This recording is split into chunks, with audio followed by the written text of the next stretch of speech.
Okay, in this video what I'll be doing is showing you this tank which I made myself, and I'm going to show you how to set up a false bottom system, discuss a little bit about false bottom systems. It sort of builds on the video I did recently that was called water relations, or the importance of water relations in keeping scorpions, and this system reflects a lot of what I say in that. Because this is going to be a false bottom system. You don't have to spend lots of money to build something like this. All this glass, in fact, it's just second-hand glass that I picked up somewhere. You can get this glass for next to nothing. People chuck away stuff with mirrors. The back of it's a mirror. Old windows and things. If you know how to cut glass, it's pretty easy to do. You buy yourself a cutter from Bunnings or somewhere, a little bit of oil. You need a table with thick carpet on the table, so you can put the glass on the carpet, and then you can just cut it. Have a look on YouTube, you'll see videos on how to cut glass. Very easily done. You can silicone it and do a messy job like I've done. And the good thing about this is that you've got 4 cells inside of the one tank. You can see how high it is. It might be 250mm. Probably 300 to be there. The lids, you want them to be nice and tightly fitting if you're going to keep small specimens and small species, because a lot of small scorpions can climb up silicon. Larger species such as Urodacus probably not in most cases, but small buthids, which I'm going to be keeping in this, you definitely want a fairly tight fit. So I've cut this wood out with a hole saw. A large hole saw. That's just plastic flow wire screen, cut out with scissors, and then I've just cut little pieces of wood, and in this case I've stapled the wood to hold the screen down. You could also use small nails, or you could glue it, and I think I used a tabletop saw to cut that recess so that it will fit snugly in. There's lots of ways to do it. If you don't mind building stuff, spending a bit of time building, you can make something very, very cheap.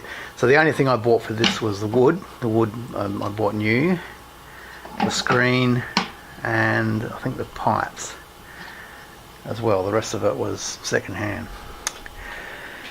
So the pipes, there's one missing here, but basically there's the pipe. Try to pull it out. It's a tight fit as well. So basically the end of it, you can see I've cut it on an angle. That's to allow water to easily come out.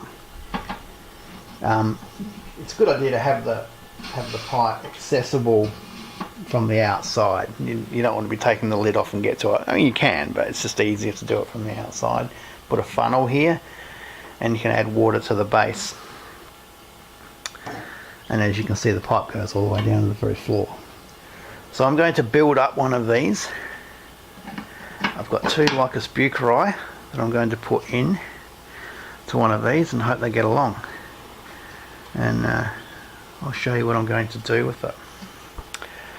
So let's get started. Okay, so what I have here is some stones. The first thing you do with a false bottom system is you need to find something in the way of stones. You want them to be reasonably large. Stones, you could probably use marbles, or I mean really anything. The whole idea of this is to allow water to easily spread across the base.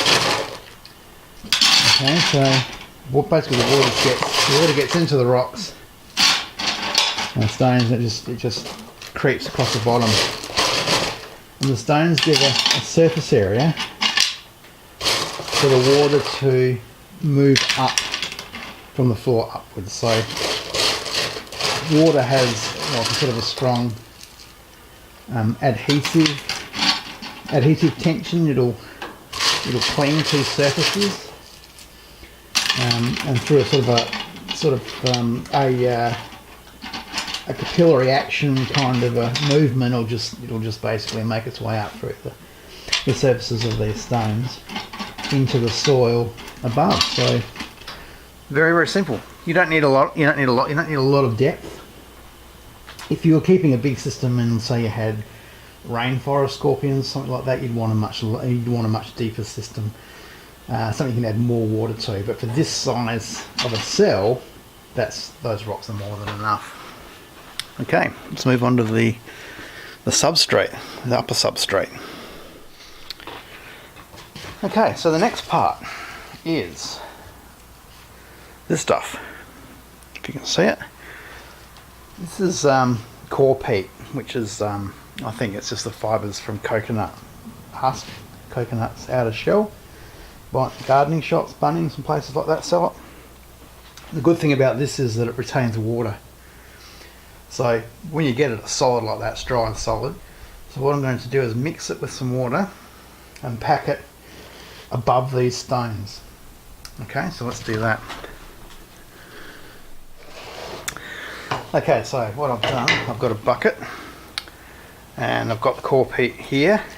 Add plenty of water, and you may not be able to see that in the video, but it doesn't matter. What I'm doing is I'm breaking up adding water, breaking up the coir peat. Okay, it's really tough stuff. It's a bit like a brick. And so plenty of water, because you'll be squeezing out the excess water afterwards. It doesn't matter how much water you add. It's better to have excess, way more than you need. Just aids in breaking it up. So you don't want any lumps in it. Try and get rid of all the little dry lumps. You want water throughout all of it. So the idea of this is that it goes on top of the stone, sort of push it into the stones. I'll show you that in a minute. I've done all this. You push it into the stones, creating a layer that sort of interfaces between the stones and then the main substrate, which will be above this. I mean, you can even add this to the sand. I'm going to put sand in here. The sand I'll be using is the sort of sand that comes from their area where they actually naturally live. You don't have to do that. I just prefer to do it because I've got access to it, so it makes it easy for me. A lot of people don't. So just use whatever substrate you can get. Sand is better really than a real fine. Try not to use a clay substrate. Try to use something more on the sandy side. And you can add this coir peat to that sand. So the idea of the coir peat, of course, is, as I said, it holds moisture. So the stones allow the transfer across the base of the water, and then the coir peat holds the moisture. So you want some degree of moisture retention at the bottom. So there you go, I've got a nice, I'm squeezing the water out because the water will just pour out of it. You want to get rid of most of the water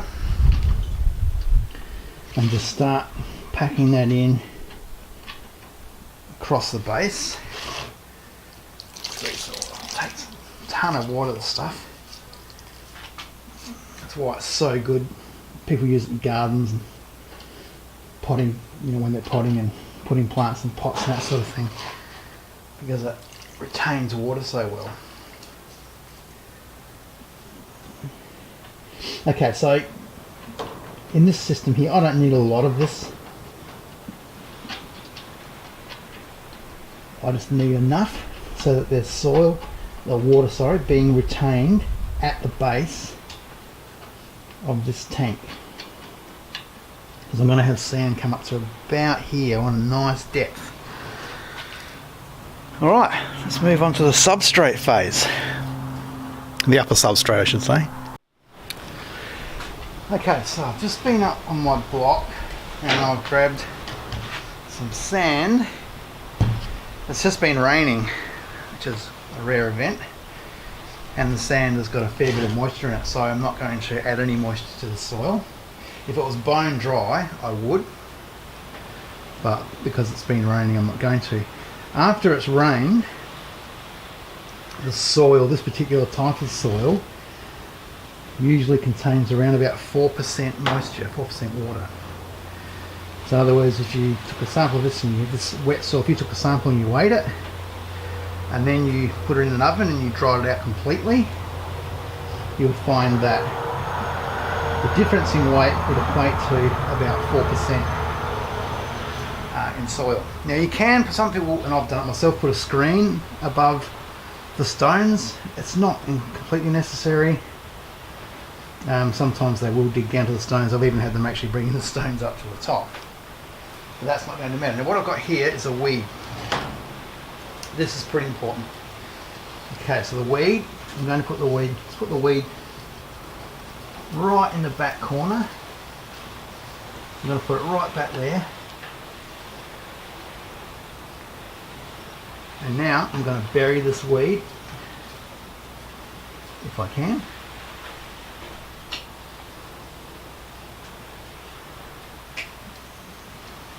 Makes it a bit difficult in the back burying it.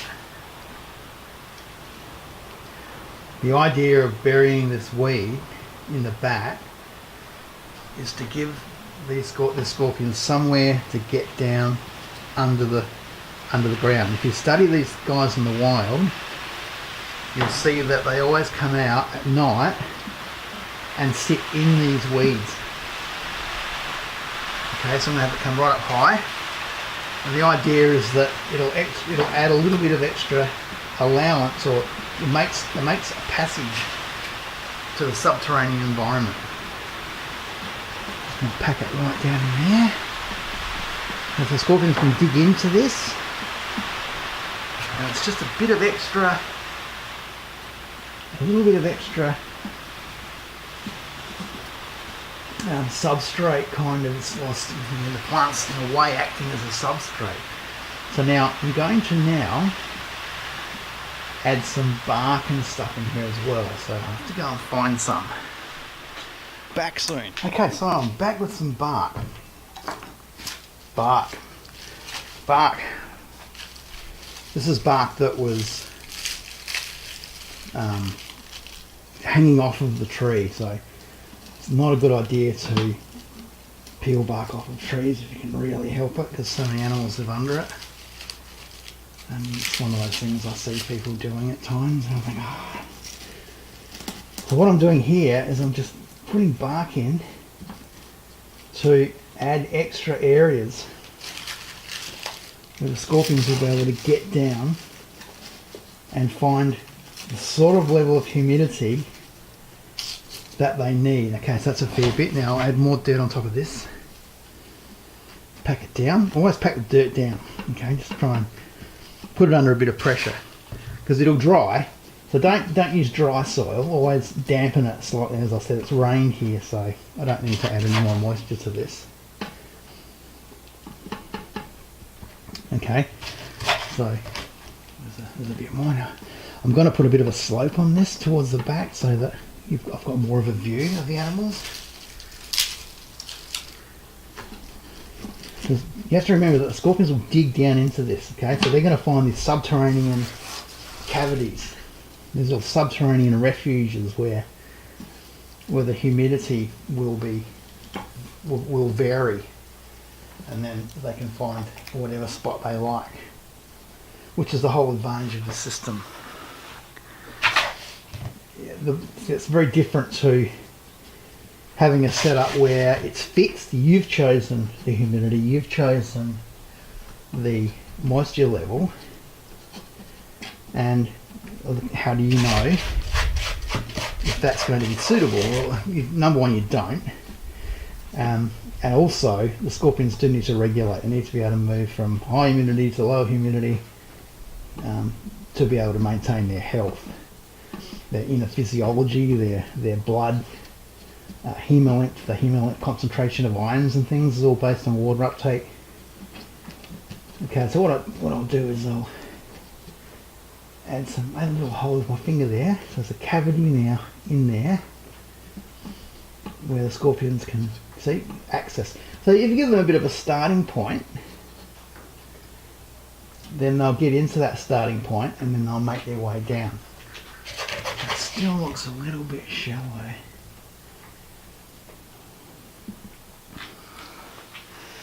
I'm going to add a little bit more soil to that.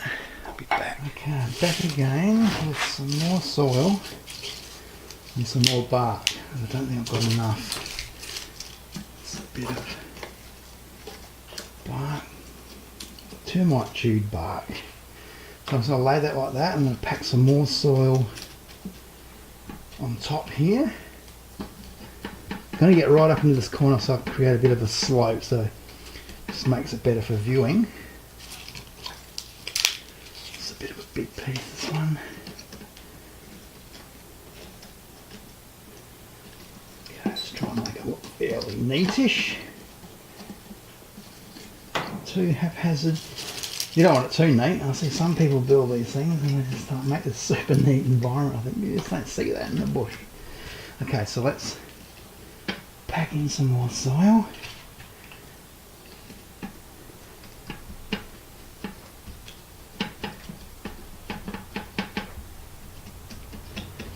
Okay, so the beauty of this is it's going to dry out. The soil is going to move around. Scorpions will move the soil around. But the really good thing about this, as I said, is that you've got all these layers of bark underneath in the subterranean environment, and that's exactly what you want. So chuck in a bit of leaf litter and stuff on top. So that's fairly deep at the back. It's sort of all the way up to about there. So that's a fair depth. I mean, you've got the stones and a fair depth of substrate. And I think I'll leave it at that. So basically what's going to happen is that now it's going to, and I'll remove anything from the front because I might want to take photographs. And I want to be able to shoot through here without having a lot of obstruction and rubbish on the glass, so I'll get it fairly clean. Okay, so the idea is you've got stones on the bottom, you add water to the pipe, the water gets into the stones by capillary or surface action. The water is drawn up across the stone surfaces into that first layer, which is the core peat, which is very good at retaining moisture. The soil will then also draw water up from that core peat and make this section down here damp. So the idea is that you just want to have, I would like to keep this damp to maybe about that level there, where my finger is there. So when it dries out, I'll be able to see a colour change, and I want to be able to see that this level down here is darker than this upper level. If you add too much water, it's not a big deal because it'll dry out, and the scorpions can just simply move away from it. That's the beauty of it. They can come up to the top, they can get into these upper layers where it won't be wet, and they'll be able to regulate and maintain their health. So you've created a hydration, what's called a hydration gradient, or a water gradient. Okay, at the moment it's all fairly damp because of rain, but this will dry out on the top, and I just want it to remain moistish down the bottom. All right.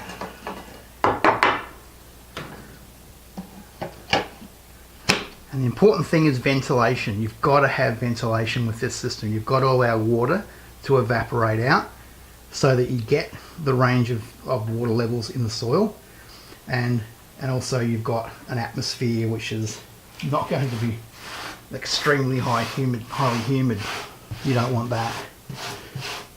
Okay, the whole idea of this is that you've got a sort of normal upper atmosphere, and then the scorpion can choose where it wants to be in the subterranean environment.